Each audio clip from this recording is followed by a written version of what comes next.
လူတိုင်းနဲ့မှကြိုက်ကြတဲ့ yogurt ဆိုတာအရသာရှိုံနဲ့မဟုတ်ပါဘူးကျမတို့ခန္ဓာကိုယ်အတွက်တကယ့်ကိုအဖိုးတန်တဲ့ super food တစ်ခုဆိုတာသင်သိပါသလားပထမဆုံးကတော့အစာကြေစနစ်ပါ yogurt မှာ probiotics လို့ခေါ်တဲ့အကျိုးပြုဘက်တီးရီးယားလေးတွေပါဝင်ပါတယ်သူတို့ကဥလန်းချောင်းတွေကမကောင်းတဲ့ဘက်တီးရီးယားတွေကိုတိုက်ထုတ်ပေးပြီး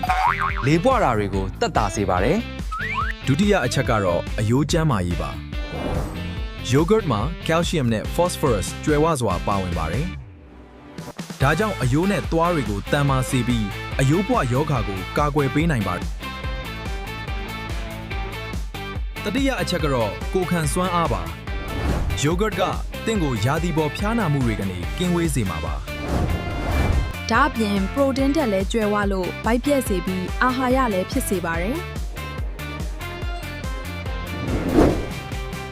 ဝိတ်ချနေသူတွေအတွက်လည်းစိတ်ချလက်ချစားနိုင်တဲ့အစာပြေစာတစ်ခုပေါ့ဒါပေမဲ့အကျိုးကျေးဇူးအပြည့်အဝရဖို့ဆိုရင် plain yogurt လို့ခေါ်တဲ့အချိုးမပါတာကိုရွေးပါတခြားအများကြီးပါတဲ့ yogurt တွေကကျန်းမာရေးအတွက်မကောင်းနိုင်လို့သတိထားရပါမယ်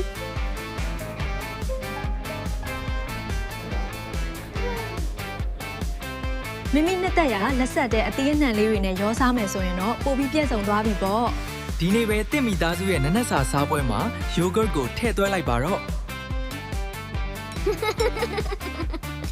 အစာကြေမဲ့အယိုးတန်မာမဲ့ကိုခံအားကောင်းမဲ့ဒါတွေအားလုံးက yogurt ရဲ့စွမ်းပကားတွေပါ